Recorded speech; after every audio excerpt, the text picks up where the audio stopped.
இயல்பாகவே சென்னையை நெருங்கும் டிட்வா. தமிழக கடலோர பகுதிகளுக்கு ரெட் அலர்ட். சென்னையில் இன்று விட்டுவிட்டு கனமழை பெய்யும்.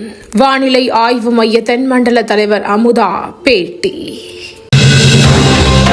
திருவள்ளூர் ராணிப்பேட்டையில் இன்று ரெட் அலர்ட். சென்னை வானிலை மையம் எச்சரிக்கை. நாகையில் 3.9 மீட்டர் வரை அலை உயரம் இருக்கக்கூடும்.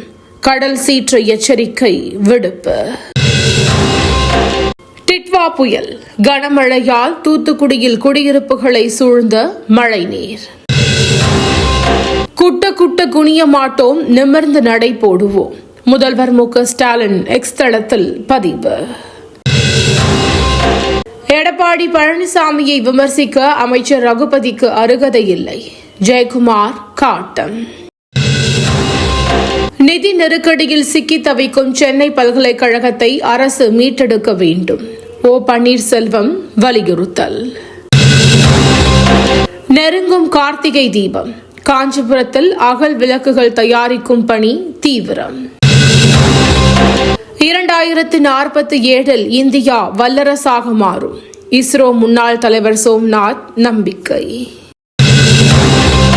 இலங்கையில் சிக்கி தவிக்கும் இந்தியர்கள் அவசர உதவி எண் அறிவிப்பு. டிட்வா புயலால் இலங்கையில் மீண்டும் மண் சரிவு. 20 குழந்தைகள் உட்பட 120 பேர் மாயம். ஆபரேஷன் சாகர் பந்து.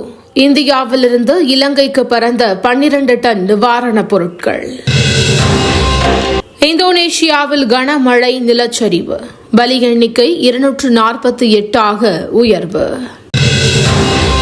தனி சிறப்பு வாய்ந்த வீரர் ருத்ராஜுக்கு கேப்டன் KL ராகுல் புகழாரம். தினந்தோறும் காலை தலைப்புச் செய்திகளை உடனுக்குடன் தெரிந்து கொள்ள வணக்கம் இந்தியா நியூஸுடன் இணைந்திருங்கள்.